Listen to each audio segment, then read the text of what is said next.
Hi, friends, it's Deb, and over the past few weeks, we've been exploring unity in different ways. We began with steadiness as we learned to come back to the body, to the breath, to something stable. Then we explored unity in relationship and how awareness helps us pause and meet others with a little more space and care. And last week, we widened that even further to include the large whole, recognizing that we are not separate from life, but part of it. So this week, we begin to ask a different question, not just what is unity, but what does it look like to live this?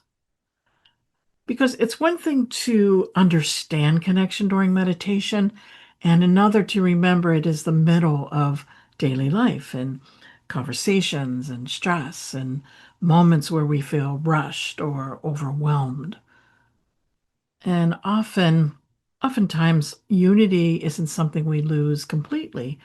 It's something we forget, right? In a moment of frustration, the mind narrows.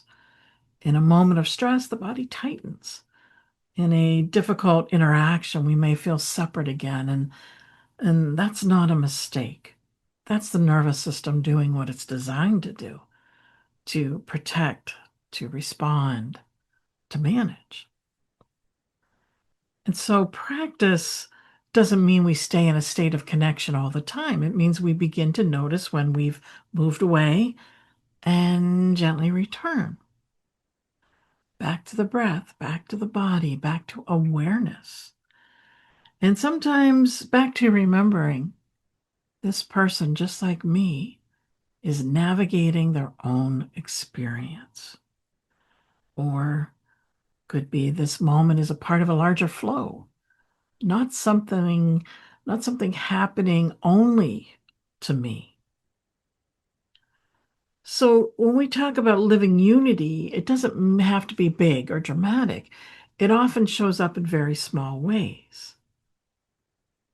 For example, a pause before responding,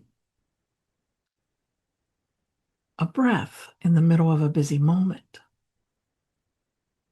choosing to soften instead of tightening,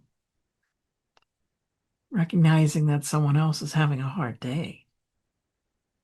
Basically, letting yourself be human and allowing others to be human too. Now, there are moments in my own life where I notice how quickly the mind can move into tension or separation, and sometimes it's something very ordinary, a conversation, a decision, a full day. And what I've noticed is that it's not about preventing that, it's about catching it and gently, and then coming back. Even one breath can shift something. Even a small amount of awareness can reconnect us. So this week, we're not adding something new, we're bringing everything together: steadiness, awareness, compassion, connection, and beginning to live it in small, real ways. So you might gently reflect this week: where in my day can I remember to pause? Where can I soften even slightly? And what does unity feel like? Not as an idea, but as a lived experience. And that's our meditation in our 7-minute podcast that you'll be able to listen to and how we do that. So, friends, if you want to join me here on the Peaceful Path, be sure to come to our website at peacefulwellness.org.